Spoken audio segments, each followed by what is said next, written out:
Okay, friends, those who are into, car stuff and listening to a couple guys blather on for an hour or so at a time, you've done it again. You've tuned into another extant episode of V8 Radio. extant. Yes, sir. That's excellent. What does extant mean? Extant means still in existence or surviving. Much to everybody's dismay. What's to everyone's shock and amazement? That's right, yeah.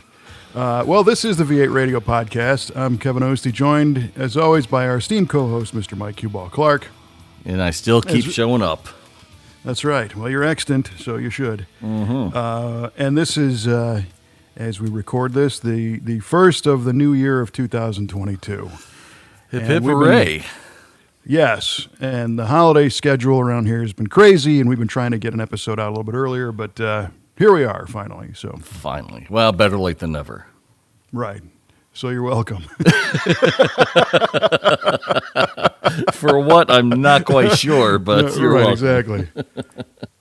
So, in the beginning of all of our shows and all the previous years, we've started them off with a automotive trivia question, and we figured, why ruin an okay thing? No doubt. And let's start this one the same way. So have you prepared a trivia question? Yes, sir. For 2022, I figured we start off nice and easy with a bit of a softball for you today, Kevin good. and listeners. Could use that. Yeah, right. All right, Kev. So which car was the 1990 through 2001 Dodge Stealth mechanically identical to? The Dodge Stealth was 93 to 2001. It was in production that long. 1990, through 2001. 90, yeah. The Dodge Stealth was a cousin of the Mitsubishi 3000 GT, correct? I don't know. Yeah, I don't either. No, I think that's what it was. I think it was the Stealth and the Mitsubishi 3000, which I remember in the late 80s, so I guess 89, when they were starting to release the details of the upcoming Dodge Stealth and the Mitsubishi, and they were talking about the twin-turbo V6, all-wheel drive, manual shift, right. 3000 GT VR4, right? Mm-hmm. What an unbelievable car, or so we were expecting. Yes. Because they were talking like 0 to 60 in like the low fives and like, dare I say, like 1290 quarter mile times back in those days, and that was serious stuff. That was. And then it hits the streets and it was nowhere near. Wah, wah, wah, wah. Still a cool car though. Yeah. All right, so three Mitsubishi 3000 GT is your final answer. That's correct? What I'm going to say, yeah. All right, my friend. Duly noted. All right. Now, I hope you, in turn, have a nice softball to lob at me. Of course. A nice 16-incher, not a 12-inch fast pitch. No. No, Chicago rules here. Come on, man. Yeah, right. No glove, 16-inch. That's right. Well, maybe. Yeah, the pizza place is our sponsor. We're playing on a Friday night. That kind of stuff. I think we might have moved it to Monday morning. Oh, damn. So we're going in an entirely new format for the trivia question for the new year, just on this one. Oh, well, that's good to know. Yeah, and I'm going to read a passage, and I want you to guess what year this was written. Oh, my. All right. And the topic, kind of the context came up because I read the other day that in Detroit, there's a Corvette buzzing around undisguised that they're calling the E-Ray. Oh, You seen it? No, I haven't. Well, so I was, we're all kind of expecting an electric Corvette to come out at some point. But interestingly, the E-Ray is a hybrid. It still has a gas engine and exhaust pipes and the whole thing, but it has an electric motor as well. And I think that's how they're going to dip their toes in the water of going with an electric Corvette. Okay. So that made me start to think about, I don't know, this isn't the first time that we've ever heard of an electric Corvette. And certainly the C8 came out as the first mid-engine Corvette, but that rumor had been going around for decades. Mm-hmm. So the question becomes, when was this passage written? All Oh, right? boy. And All right. I have to kind of edit this on the fly, so it might not make a whole lot of sense. Okay. But in the summer of the year blank, former GM president, I guess blank because it might give it away, said the company would definitely build small electric cars. They say they're putting great emphasis on aerodynamics and electronics, and the power source will be zinc nickel oxide or zinc chloride batteries.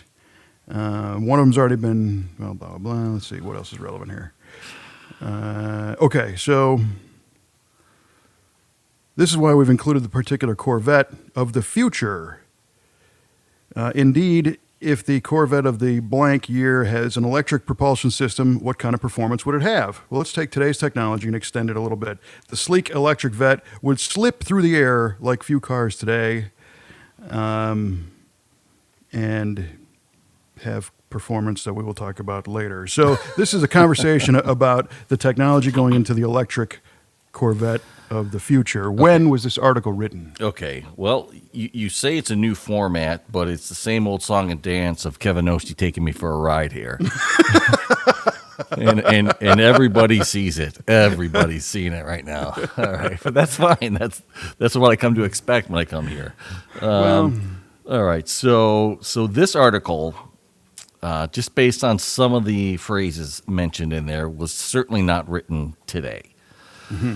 So this article was written, I'm going to say, let's see, when were things may have been having some electrified things. I'm going to say this may have come around during the gas crunch as a way around that. So I'm going to say this article was written in 1974. Ooh, 74. Because of the gas crunch. Yes. As an alternative means of propulsion to get around high gas prices and the perceived shortage at the time. Mm-hmm. It's very well thought out. Thank you. It's unlike me. Maybe this is a whole new year. I'm just noting your answer here. Gotcha. That's your final, 1974? Yeah, it is. Definitely. All right. My computer is acting like this is the 1890s, by the way. Oh, So man. it's interesting. I type stuff, and then it appears later on the screen. On the screen. Right on. So it was slowly but duly noted. Gotcha. Right on, man. All So right, happy we'll New find Year. out later. Yeah, Yeah. we'll find out later if we're all right or wrong. Yeah, man. Yeah. So what's the latest? Oh gosh, man. I had a nice Christmas with the family. We stayed pretty local. Ended up going to my in-laws that afternoon out in Michigan City, Indiana, and about an hour and a half drive from the homestead.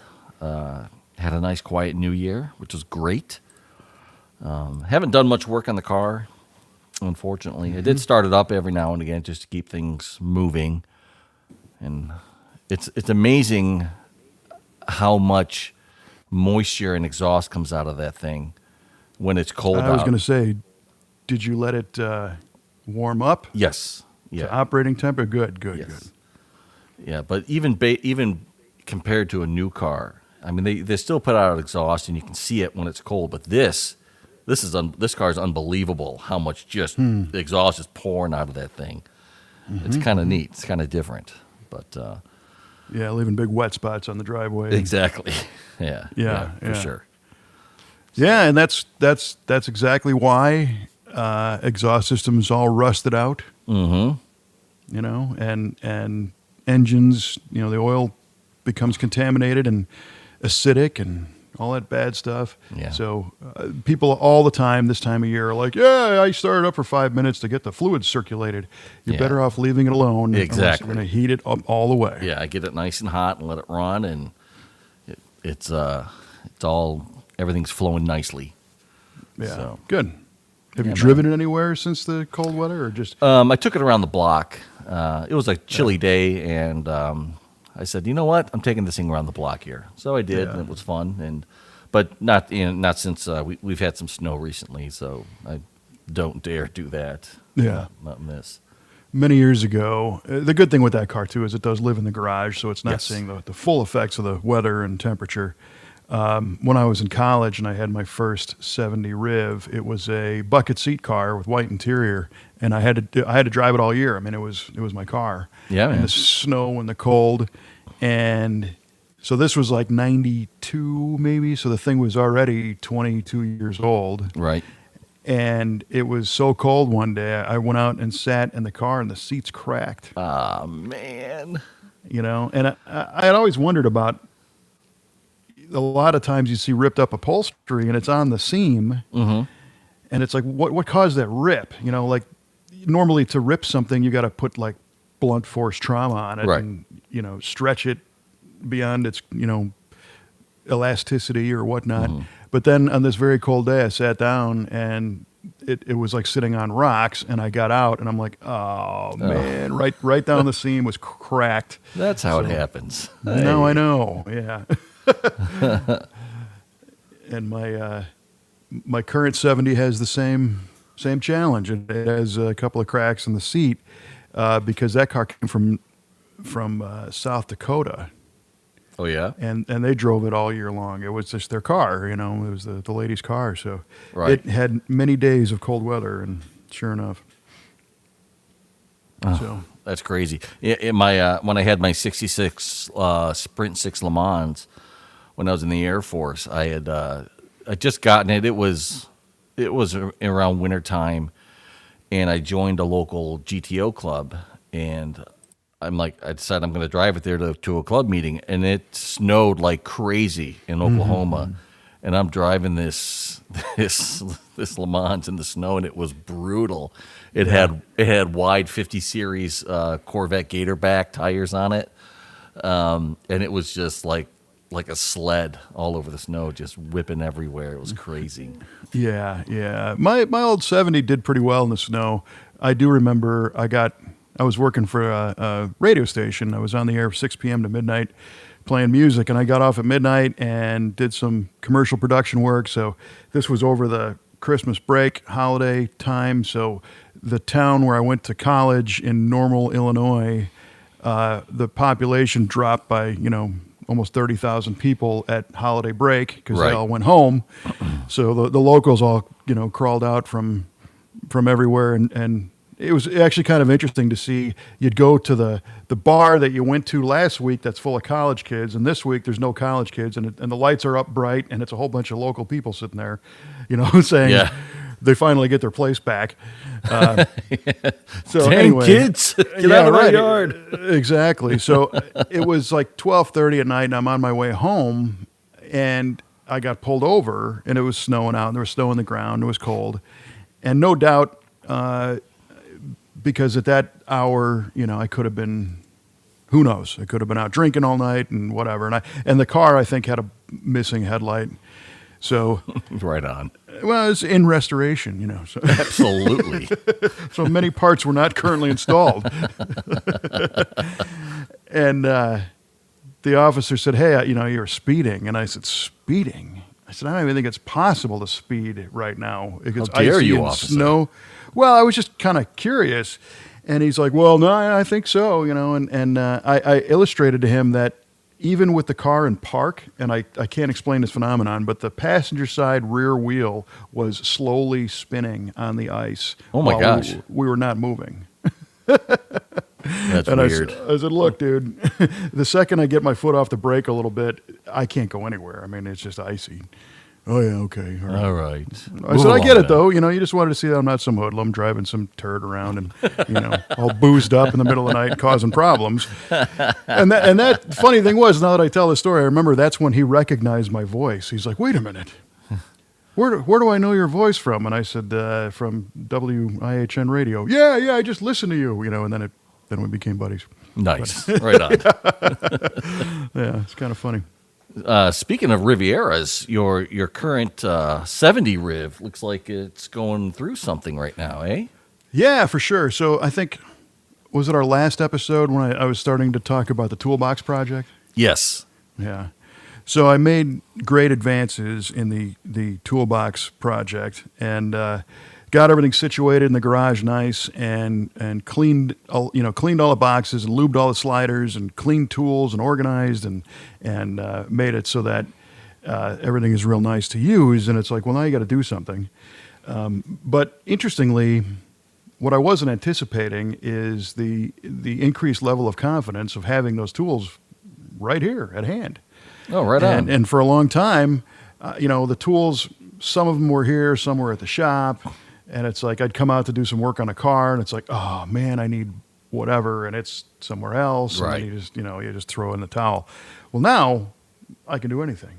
So I put that practice into play because this car, my 70, has an oil leak in the front, just enough to cause a couple of drips on the ground. Mm-hmm.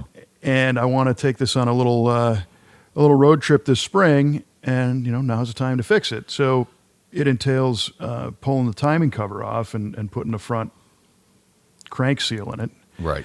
And it was so nice to be able to open the hood of the car and look at the engine and literally just stretch my arm out behind me and open a drawer, grab whatever socket, whatever wrench, whatever pry bar, whatever screw, whatever I needed, light, and then just turn back around and do the work. Oh, that's beautiful.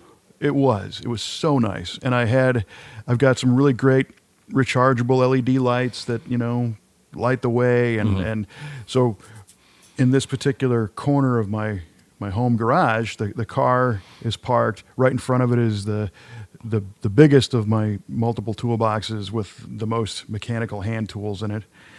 So that's at reach. Right next to that's the sink, so I can wash my hands. And then right above is the heater. So I mean, it's you got your own shop, man. It's beautiful. It's finally, kind of where I wanted it to be. And again, being a small business owner, my wife and I, everything we have basically goes into the business, into the shop. Right. The real one for customers and for people that, the team that works there, we got to take care of them. And it's just taken a while to piece something together that I can do here because, as I mentioned before, I'm not the guy that owns a shop that brings his own car there to work on it. No, you're not. My cars have basically never been there, outside of a couple hour oil change or something. So, and I knew that if I got into this, I might have problems. And we alluded last time on that's how it ends up being a frame off. On the next episode of That's How It Ends Up Being a Frame Off. Yeah. And I certainly don't want to go there. But I had some preconceived scenarios in my head of what could happen. And I wanted to make sure that if this thing ended up being down and immobile for a while, it wasn't in the way of something else. Sure. So do it at home, and it's fine. So it can stay here until it's back together. And one of the problems with these cars, with these Buick 455 engines, is the timing cover is a cast aluminum piece. It's very big. It holds the distributor. It holds the oil pump. Oh, wow. Yeah, it's all hanging on the front of the motor. And so you got to move a few things out of the way. And this is one of the good times that this car doesn't have air conditioning because oh, yes, that was not in the way. You don't have to deal with a condenser or any of that nonsense. No, so I'm pretty happy with the way, I got to tell you. The kid's finally learning. Nice. I've only been on this earth for about a half a century, but I'm getting there. So, draining the radiator, I used my little vacuum pump thing and just sucked all the coolant out the top. Didn't spill a drop. Oh yeah, it was sweet. Oh, man. And my neighbor and my buddy Rick gave me a tray. It's a stainless steel tray that was in the scrap pile where he used to work.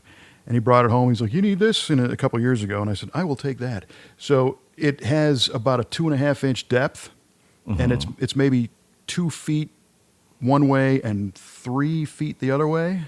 And then it's on a formed stainless foot as well. So if you filled this thing with fluid, it probably holds 3 gallons, 4 gallons of capacity. Perfect. And I just take that and slide it right underneath the whole front of the car. And now if oil drips or coolant drips, it lands in that. Or Oh, man. my You socket, are learning. If I drop a tool, it lands in that. And I can just either use my extension magnet and grab it, or I can slide it out. And, so today, as we talk, I was working on it, and I took a break to do this. The timing cover's off. There's not a drop of coolant or oil on the floor at all. Wow. So I do not need to have a bag of oil dry or Man. none of that. It is the dawn of a new age. It really is. It's nice, And That is cool, right? I've got a little bit of a system down. The tools that I've been using, I've got a flat spot in the top of the toolbox. You open the cover up. Yep. And I left an area open with nothing in it, so that at the end of the job, you just, when you're done with the tool, you put it there instead of putting it back. Okay. And then they're all in one spot. I can wipe them all down, clean them all up, and then put them away, right? Who is this man I'm talking to? This is amazing. I know. My goodness. Yeah. So Kelly had gotten me I think it's a Milwaukee rechargeable 1/4-inch drive. Oh, I'm a big Milwaukee fanboy. Yeah, and it's wonderful. So this situation was, use a good old fashioned wrench to crack the bolts loose, and then just spin them out, with the 1/4-inch. So it went really smoothly. And the fear, every one of these other Buicks I've ever taken apart has broken the bolts off in the block. Oof. Because these bolts are like 6 inches long. They go through this big timing cover. Oh, my goodness, So yeah. And then into the block, yeah. Into the block, and they seize up into the timing cover, or they seize into the block, and you're putting torque on it from 6 inches away, and it ain't good. Yeah. And I was, I've learned a couple things. I was careful on my approach, and didn't break one. Very good. And now when you go to put them back in, are they going to have little anti-seize on them? They will have a lot, and what I've learned is that this engine's never been apart, but somebody did a water pump on it. Okay. And some of those timing cover bolts double as water pump bolts. So the last guy, and I have no idea when this was, when I got the car, it had 24,000 and change miles on it, but it had time on it. Yeah. So I'm going to say it was probably done 15 years ago, 20 years ago maybe. Okay. And that guy put a bunch of anti-seize God bless that man. and sealers. So he was a good wrench. So hats off Yeah. to that guy for being conscientious of what could happen. So I haven't had any real issues, and as much as I would normally hate to say that, and today I'm like, no, I'm fine, and the only hiccup that I ran into, I of course tried to follow my own advice and ordered all my parts ahead of time. So I've got all my gaskets. Might as well syndrome. I got a timing gear and timing chain set just because the cover's coming off, might as well. And these Buicks, I think some of the Pontiacs had them too. It's got a nylon cam sprocket, you know. It's actually aluminum with nylon teeth bonded to it. Yeah. And this one's perfect, but that means nothing. No, it you could want to replace that. Yeah, it could shear tomorrow. It's 50 years old. 52 years old. It's Brittle. good idea. It's done. So I anticipated that. And the timing cover also bolts to the oil pan at the base. So 2 inches of the oil pan stick away from the block, and you can actually see down in the pan. Yeah. But the crank scraper, the slinger actually on the crankshaft, the little disc that slides over the snout, you can't take that off without dropping the pan. Oh. Do you need to take that off? To do the timing gear, yes. Oh, man. Here it begins. Here it begins, right? So what do? I text our friend Yardley. No. Oh, that's the right guy. Yardley, I met him through playing with old Rivieras, Right. and this guy takes his apart like every day. So I shot him a quick text. I said, "Hey, Yards, can I get the pan down without jacking up the motor? Because I've never done one in this configuration. I've always had the hood off and the motor's coming out no matter what. Right. I've never done an in-car timing chain on one of these Buicks. I built a bunch of them, but nothing like that." And he responded back saying, "No, man, it's almost too easy. You can just zip all the bolts out. You can take the pan out of the car and put it on the workbench without lifting it up." Wow. Oh, yeah. Oh, yes. So when we're finished here today, I'm going to go finish that off and get the pan out. And now I don't have to worry so much about scraping gasket junk that fell into the pan. Right. Because that happens, and that's a way that the oil pump pickup screen can get blocked and kill an engine. Won't have that problem. Yeah. You get that pan cleaned out real nice and pretty and put fresh oil back into it. It'll be great. Yeah, it's going to be nice. You taking any documentary pictures? Yeah, I've been taking some snapshots along the way. I've been using some nitrile gloves, just so that I don't have to scrub my fingernails that much when I'm done, because this thing has a half an inch of oil on the front of the block. There's a lot. It's caked on there. The one pic you sent me, it was pretty good. Right, and it's because it's still the original rope seal. Okay. Which I never understood, why you put a piece of rope around something and hope it's going to seal oil. And it doesn't. It probably did in the beginning, but... until the car was out of warranty, Right. And, well, that's all they cared about. Right. And this, going through this would be a pretty nice job for a dealer mechanic. They could knock this out pretty quick, and if they're flat rate, could make some bank on these jobs. Yeah. But I'm putting in I got to see which one. I ordered a couple seals, a neoprene and a rubber style.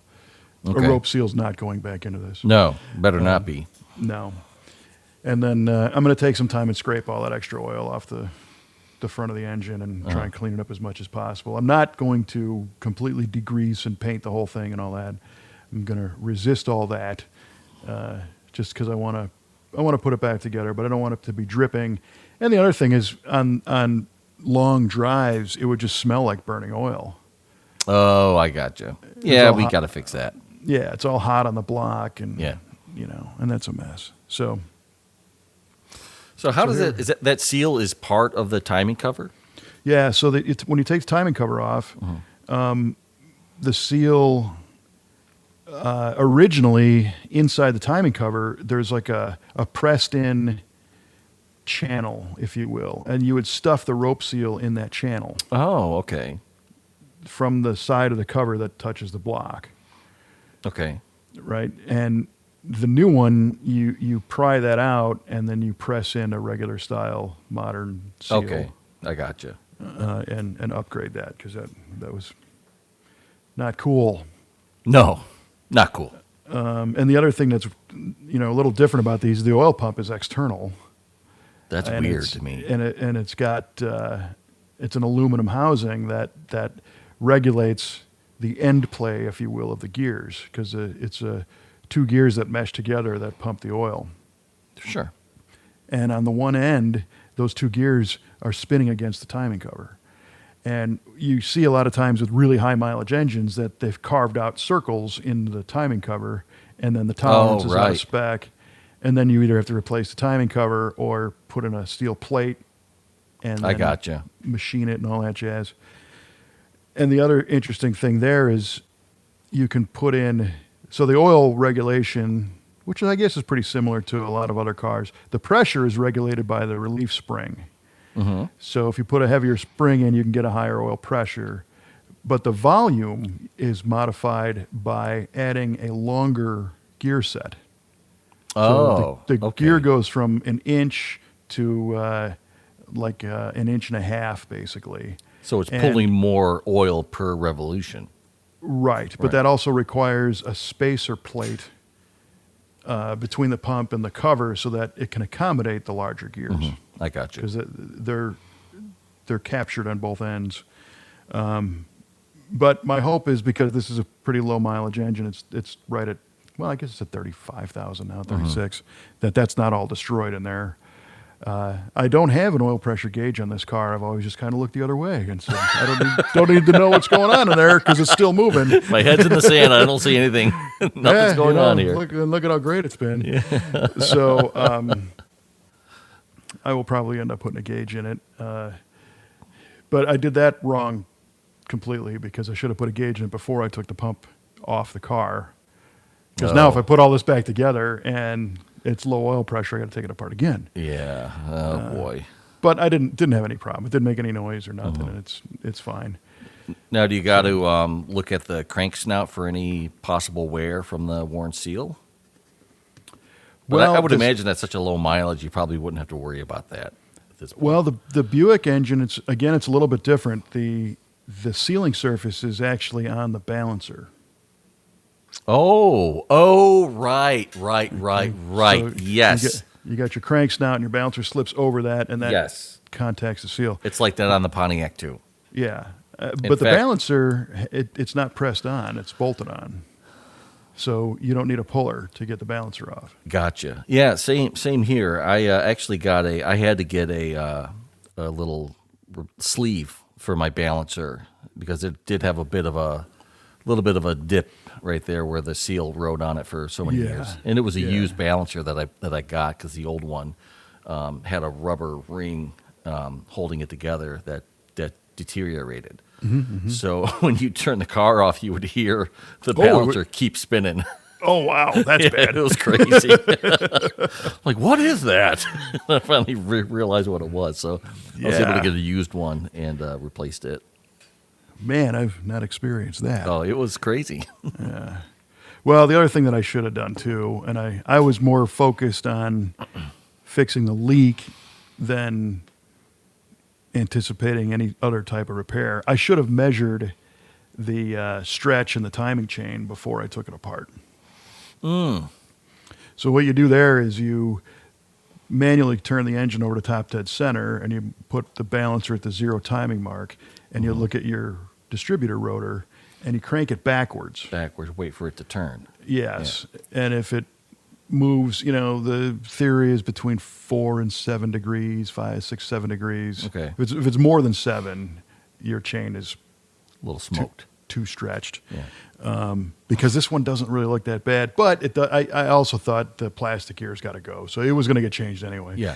But I'm just kind of curious to know. Is it a stock set that you're putting back in, or like a double roller? It's a stock set, but it's a nice one. It's it's a Melling. It's U.S. made, and I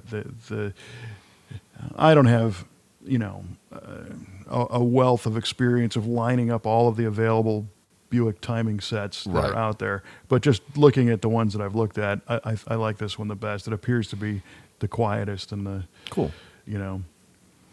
The thing is, typically you take the timing cover off and you wiggle the chain back and forth and you go, yeah, that's pretty good. There's no real scientific way outside of measuring the crank degree stretch. Yeah. So this one feels pretty tight, but I was curious to know how that equates to the actual stretch amount. I gotcha. That's cool. And I'm probably not going to put it back together just to test it and then redo it again. Take it apart, yeah. Scientific purposes. Right. Yeah. Research expedition. No doubt. So as it stands, the project's going well, which is good. I'm happy cool, about man. That. Yeah. So when you, I'm assuming you scraped off all the residual oil that was all over the place already. Are you just gonna, hit it with some degreaser and leave it as is? Are you gonna spray a little paint on the front, or what are you gonna do? Well, interestingly, I haven't started the degrease process yet, but the timing cover has the original paint on it. Oh, wow. And this engine, so the bottom of the distributor is painted red because when they built these, they actually put it has a small heater or water pump bypass hose. Okay. Your Pontiac engine has the O-ring with that little passage. In this case, it's like a big block Chevy where there's a little hose that goes from the pump to the intake. And originally that was installed, and then the engine was painted. So those hoses were red. And the timing cover, they basically painted this thing from the top down. So all the paint fades around the contours of the cover. And if you look at it from the bottom, it's not painted. Oh, It's wow. just the top. But it's aluminum, so it doesn't corrode. Right. So they just kind of, fogged on some paint and whatever. So I thought that was kind of cool, because if I'm going to paint this engine, I'm taking it out and I'm going to do it right. Sure, you're going to do it right. You can blow it apart, Yeah. clean it, hot tank it or whatever, all that good stuff. Which means probably rebuild it and everything else. Yeah. But for this, I'm kind of staying in the realm of a repair, of a maintenance thing. So I'm just going to use a degreaser that's not also a paint remover, hopefully. Okay. Maybe a water-based, like Like a simple green or something. yeah, I've got some stuff called Purple Power, and there's Oh, another right. product that I think it's called Awesome that's supposed to be really good for that stuff. Mm-hmm. And I don't have to have this done today, so I'll let it soak, and brush That's it off killer. and see where it is. Nice, And man. piece it back together, and then, like you said, do the oil change. And Yeah, I really think you're approaching this the correct way. Where in my situation, I had to rebuild this engine. I mean, it had a burn Right. valve. I had the wiped out cam lobe. There was the bearings were shot. I mean, I had a blown head gasket. I mean, everything was wrong with it. Whereas it was ready, yeah. it was ready. Where yours is such a low mileage survivor, you don't have to do that right now. I mean, you're at a Right. good spot where if this were 1970, 72, it would just be repaired and you wouldn't replace that engine or you wouldn't rebuild it. No, yeah, exactly. And, I am curious to know, like we talked about last time, the pan's coming down, so I'm resisting the urge to pop a cap off and look at the bearings. Yeah. Because they're fine, Yeah, it didn't have the problem. Someday I'll pull it out and rebuild it, and if I do that, I'm going to do a strategy and Yeah. maybe put a roller cam in it and aluminum heads and do what you did. You'll look at the pan anyway. I mean, if you don't see any metal in there, there's no need to pop a cap. Yeah, right. Yeah, but if you right. saw like a nice, shimmery gold flake oil, then, Yeah, yeah, yeah. well, then Then that's a there's- problem. then there's a problem. Yeah. Yeah. So I think I'm doing this project to enjoy it. I don't have to Good. do it. I didn't have to do this. I could have lived with the little oil smell and could have been fine. But again, having the space, the tools, the time, and too many times. There's a meme going around right now that I don't know if I sent it to you, but it's a really great one, and it says something to the extent of, I won't use the cuss word, but bought another S box to put in the garage, and now I'm getting drunk looking at it and not repairing it. Yeah, I did see that. Yeah, I think you Yeah. did send me that. That's that's a good hysterical. So rather than standing here and look at this car saying what I should do to it, let's just do something. And so the other thing that's pretty interesting is I think I truly did get into the full state of flow while working on this. Cool. You familiar with that concept, the flow concept? I think so. Where you just kind of are making things happen, and you're doing things, and everything is going right, and you open the drawer, and the tool you want is right there, and Yeah, there's some kind of psychological person. I don't know if it was a doctor or an analyst or whatever, but I can't pronounce this person's name, but they kind of came up with a technical term of flow, and the situation happens when your abilities, your project is occupying like almost all of your ability. oh, okay. Okay, and you're progressing through it, and you're working, but it's taking focus, and it's requiring attention. But the nice thing is that occupies your brain so that you're not worried, you're not thinking about anything else. Mm-hmm. Yeah. And you're just in the moment, and you're just doing what you're doing, and it doesn't necessarily have to be a very complex problem. Mm-hmm. It's just occupying you to a high level of your skill set. And I get it's- that. Yeah, it's cool. There's if you ever want to read about that, just look up the state of flow. And there's all kinds of people out there that have. I think Joe Rogan did an episode on it, and you know, a lot of, and that's kind of the goal. If you can position things in your life, so there are those who say if you can achieve the flow state with any regularity, that is the definition of happiness. Ooh, I like that. Right?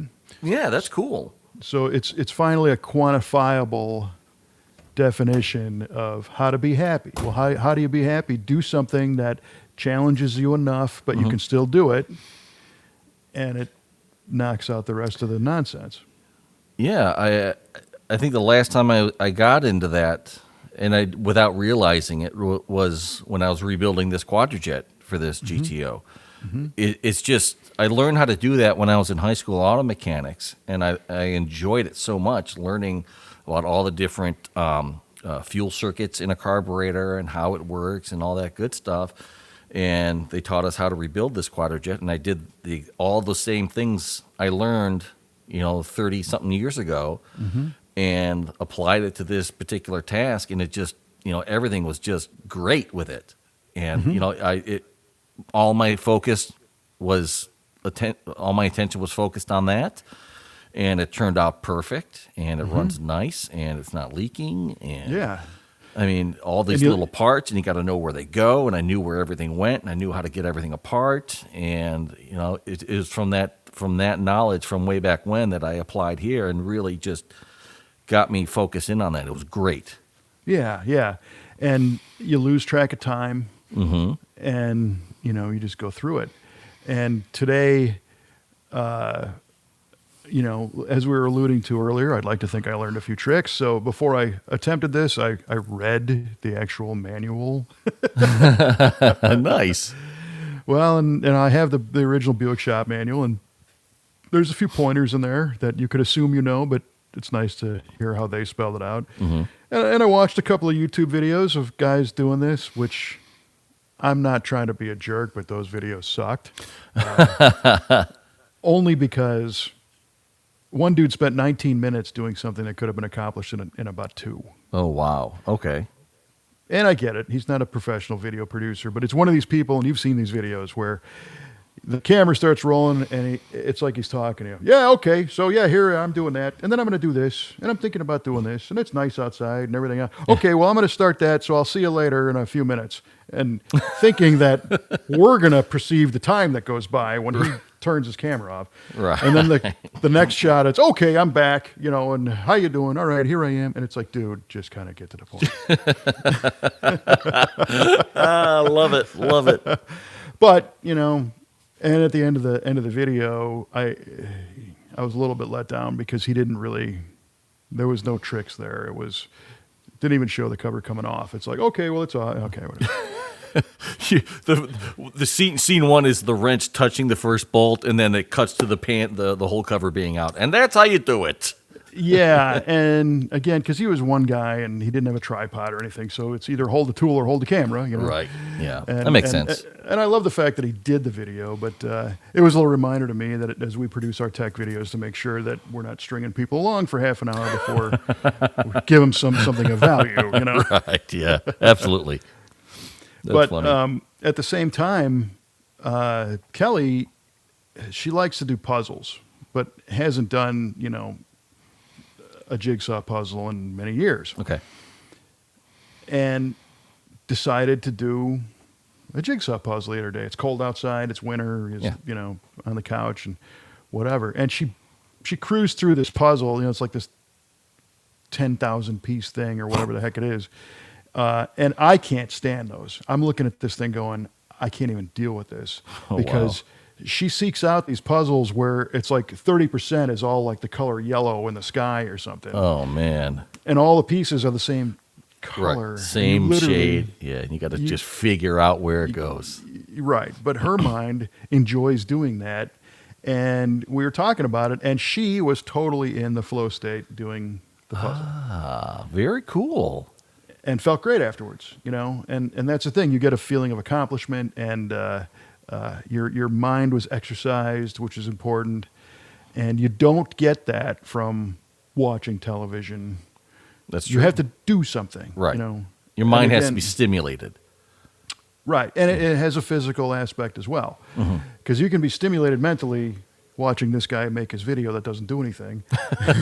Doubtful, but go on. That was not the flow state, and you didn't get that satisfaction at the end of accomplishing something. So it's coupling, the two. And I'm also fortunate that I have a screen out here in the garage, and I can stream videos while I was doing it. So I was streaming. Normally I listen to music, but this time I was streaming some interviews of earlier hot rodders. So Okay. the story of Speedy Bill Smith, who started Speedway Motors, and this interview was shot, I don't know, 15 years ago, because he's been gone for a few. But to hear how this guy got started building this giant empire, basically by making a few parts and selling a few parts to his local buddies, it's pretty fascinating. And from there, I listened to Joe Hrutka, who started Mr. Gasket.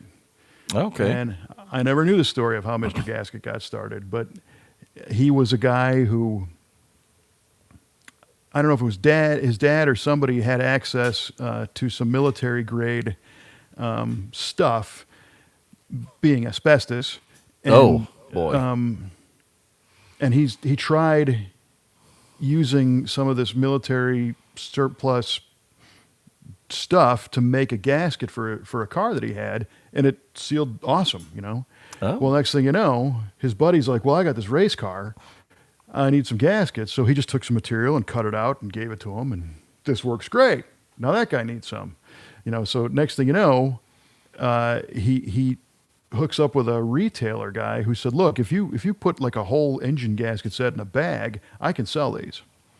So next thing you know, he's making gaskets. And the most interesting thing about this guy's story is that, I'm sure it's happened since, but he says he was the very first business in the U.S. to go public with the same essential staff making the same product twice. Really? So he grew the empire, and by the early 70s, took it public, had investors, blah, blah, blah.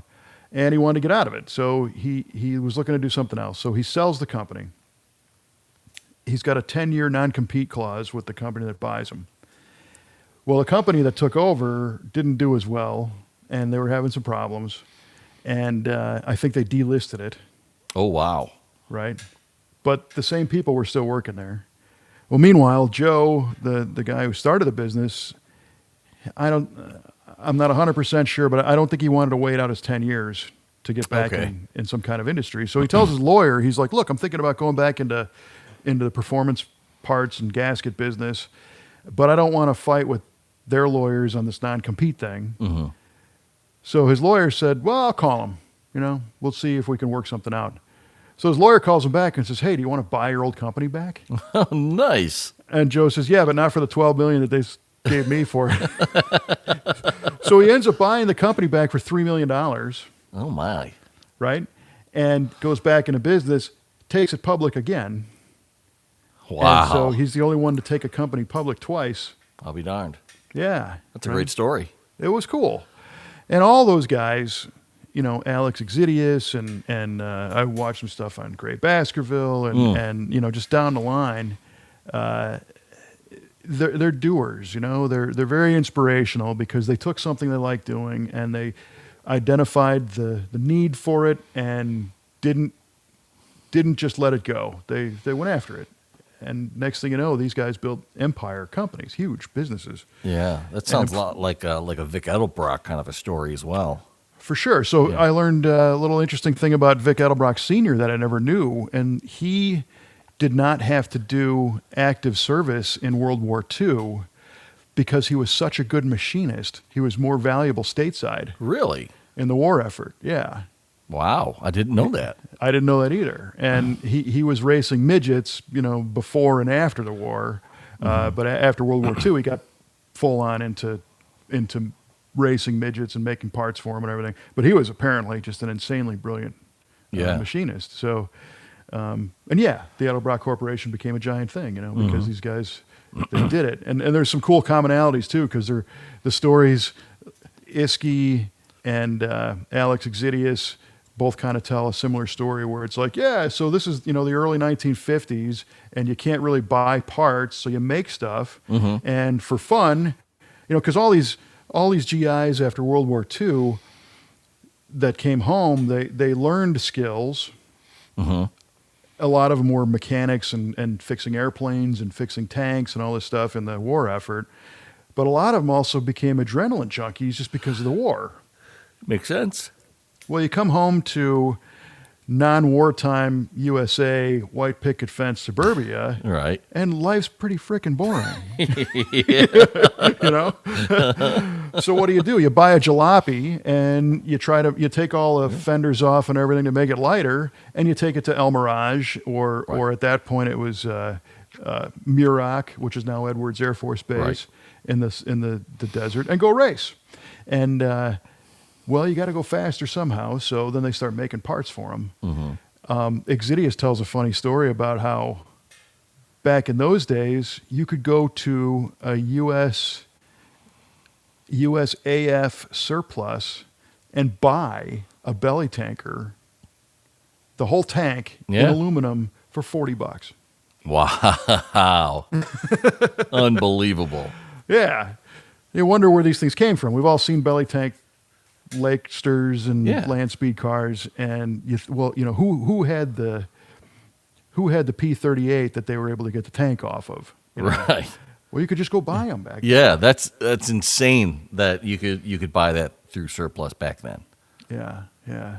So, to cap all this off, it was a very nice experience to work in the garage with the tools, nice environment, listen to these guys telling stories, be inspired, and just having a good weekend. That is a good day, a good weekend. Right on, man. Yeah. We all need those now and again. For sure.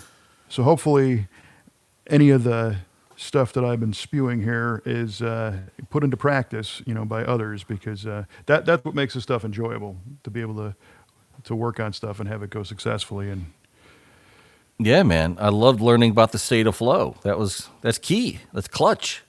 It is. And if you can do that, it doesn't matter what you're doing. If you do it while you're washing the windows on the house, you're going to walk away from that task going, that's done. I like that. I feel good about it. You're feeling good rather than feeling, pissed off. Like, God, I had to clean the stinking windows. Right. Right. And then you look at it differently and say, okay, well, I'm going to walk around the house and say, well, there's windows on the second floor. How am I going to reach those? There's windows over here. And plan ahead, get all the tools, get your ladder, get your help, get everything, and then just go do it. Go kill it. So I like it. I'm guilty of not doing that a lot, but I need to focus on doing that more. Yeah, and we all are. Yeah. I think we live in such a reactionary world where some problem lands in your lap, and then you got to figure out how to make it happen, instead of identifying a problem and then preparing for it and doing it that way. Yeah, and for sure. Another thing that I was listening to is, I don't know if you're familiar with Redbeard. It's a show called In the Studio with Redbeard, and he's a Texas-based radio personality who has interviewed like every single major band in history, rock and roll history, and he does a great interview. He's a good guy, and currently he's releasing on his website, inthestudio.net, I think it is, also available on Spotify, and that's where I listen to it. But it's like the 35th anniversary of a particular record, and then he plays the interview from the band 35 years ago. Oh, nice. And 35 years ago, so right now, it was the anniversary of the Van Halen 5150 record. Oh, wow. Which was Sammy Hagar's first record with Van Halen. Didn't that just come out last year, man? It's been that long. Exactly. That's the first thing, is you go, wow, that's been a while, but doesn't seem like it. No, man. Oh, jeez. And then there's great stories about how Sammy was touring on his own, and Dave Lee Roth left the band, and Eddie Van Halen called him up and said, hey, you want to be in the band? I mean, it really just kind of happened like that. And Sammy had a great point. He said, look, I knew that we were going to kill it from the first record we did, And not to be arrogant, he said, but we're all professionals. These are some of the top musicians in the world. We've all got experience doing it. So we're just going to go do this, and it's going to be great. And if people don't like it, they don't like it, but it's going to be a great thing. Mm-hmm. And it kind of makes you think, it's like, well, is there anything that I do that I could say, I'm going to do this and it's going to be great because I know what I'm doing? I don't think I've ever said that to myself. I've never God, said that. Lord. And in fact, I've said the opposite, where it's like, if I'm going to draw a picture, or I'm, when I was a kid and I was taking music lessons, it was almost like by chance that something came out good. Mm. Right? And Yeah. not like, oh, well, now I'm going to sketch a picture of a rocket ship and it's going to be awesome because I know what I'm doing and I'm practiced and I'm rehearsed it and I can do this. Right. So to hear that, especially in the arts, to take this completely abstract thing that you can't really measure and put 4 creative people in a room and they come out with this record, that's just a milestone. Yeah. That's lightning in the bottle, man. And they knew they were going to do it, Mm-hmm. And again, not being arrogant about it, just it's only natural, Right. So, I guess some of the preparation and getting the tools and putting them together in the right place and all that stuff is going to help you get to that, to where you're going to go, yeah, I'm going to change this timing cover out and I'm not going to have any problems. Nope. And it's going to be great. It's going to be great. Mm-hmm. Right.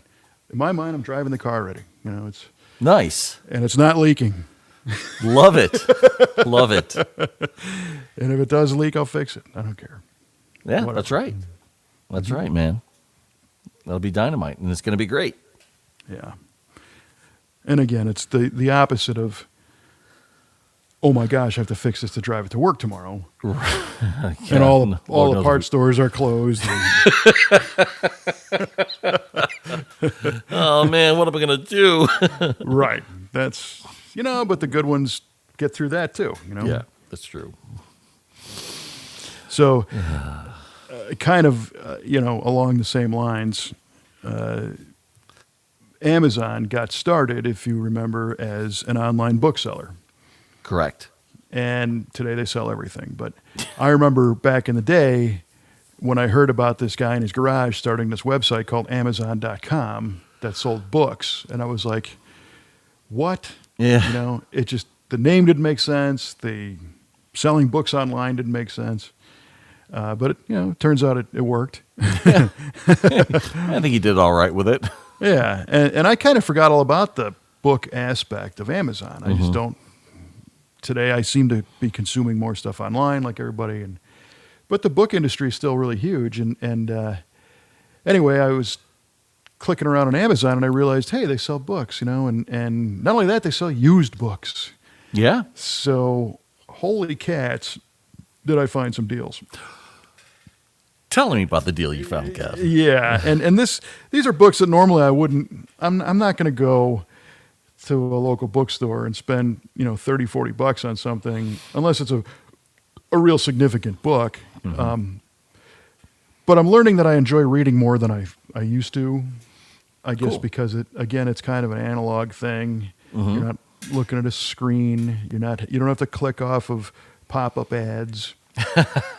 Right? True. I mean, so I thought, well, I'm going to get some books. Let me look up, some people that are pretty influential in my world. And so, of course, I look up the Apollo 11 space program. And sure enough, here's the latest book by Buzz Aldrin, who was the second guy on the moon. Second man on the moon, yep.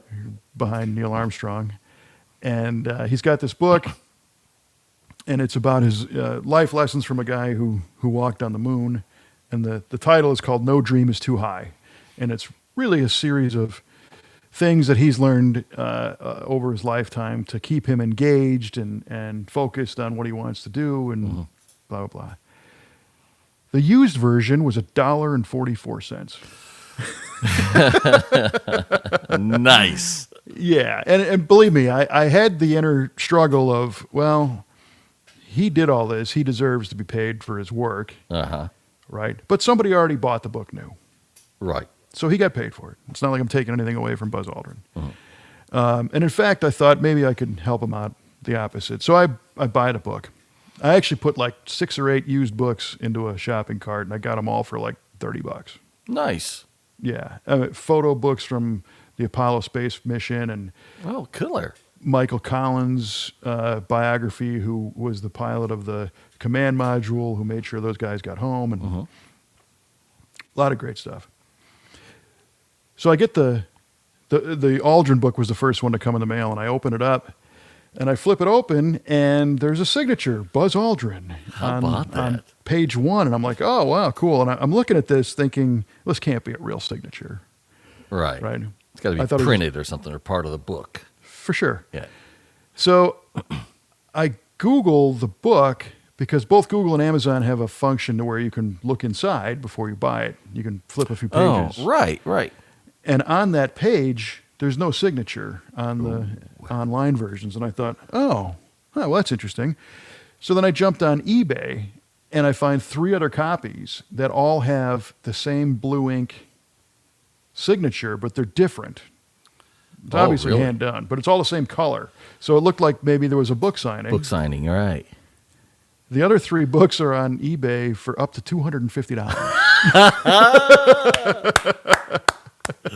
Oh, And I paid $1.44. oh, dang on it. Yeah. And it's not about that at all. I mean, to me, Right. I'm not going to sell this book. I'm almost through it now. It's a great book. If you're interested in that stuff, it's less about space and more about life, so that's a thing. I will. I'll give you $1.50 for that book, Kevin. Oh, I've been offered $3 already, pal. So dang! you need to up your offer 100%. Oh man, I might be able to go 305. Yeah. So that's kind of my new way of getting a lot of stuff, kind of cheap. And some of these are going to go on the bookshelf when I'm done. Some of them I might resell. I might just send them on to somebody else or give them to people or whatever. It's Right. it's too cheap not to. But that was pretty cool. So That is really cool, man. Great find. yes. So now I'm looking. I have a bunch of car books in my office because obviously that's what we do. And most of them are picture books of muscle cars and Right. whatever. But there's a lot of people in the auto industry that I would like to read about that I never really thought to seek out. Okay. Like Bill Mitchell from GM and Harley Earl and these kind of. It'd be the first time of me getting car books that aren't picture books. Yeah, right. So I might load up another basket after I finish these. And Kelly's like, yeah, you've got like a 3-foot stack of books next to your bed. Are you ever going to read those? Yes. Yeah, I'm getting there. And interestingly, one more little side tidbit. One of the books I got was from John Young, who was one of NASA's first astronauts. And he was also the guy, he'd been to the moon. He also flew the first space shuttle mission. Oh, no kidding. John Young and Robert Crippen in 1981. Yeah. Crippen, right? Yeah, Yes, I yeah. did know that name. Yeah. And Young was one of these guys who came from nothing and just got good grades and saw opportunities and made it happen. Well, it turns out like all the original 7 Mercury astronauts were all born before the invention of sliced bread. No kidding. they Oh all man, And these guys walked on the moon. they walked on the moon. You believe that? Yeah. That is crazy. Apparently, John Young said sliced bread came out in about 1931, and he was born in 30. I'll be darned. Yeah. That's So there's a good trivia hysterical. question. When was sliced bread? Yeah. Well, when we launch our baking podcast, we're going to ask that as the first trivia question. That's right. That's going to be a short one. it's going to be a podcast or a trivia question, and then the closing music. Thanks for joining us, everybody. Oh my goodness. Well, so yeah, this is supposed to be a podcast about cars, I guess. Well, talk mostly about cars and people who started car-related companies. Yeah, there you go. So it's all good. Today we're kind of all over the place. So speaking of trivia questions, Yes, sir. Let's hear what you got. All right, so Kevin, I asked you which car was the 1990 through 2001 Dodge Stealth mechanically identical to, and you zeroed right in on the Mitsubishi 3000 GT, and correctamundo, sir. Your first one of 2022 is correct. Nice. Yes, See? sir. Starting off the year with a bang. That's right. All right, well, I asked you kind of a slightly different format question in which I read from the book and challenged you to say, what year do you think this was written? And this was a passage from a Consumer Guide Classic Car Series magazine about the Corvette. And that quote was from 1980 about the electric Corvette. Really? And there's a funny thing in here that I got to read. And it says, if indeed the Corvette of the year 2001 has an electric propulsion system, what sort of performance would it have?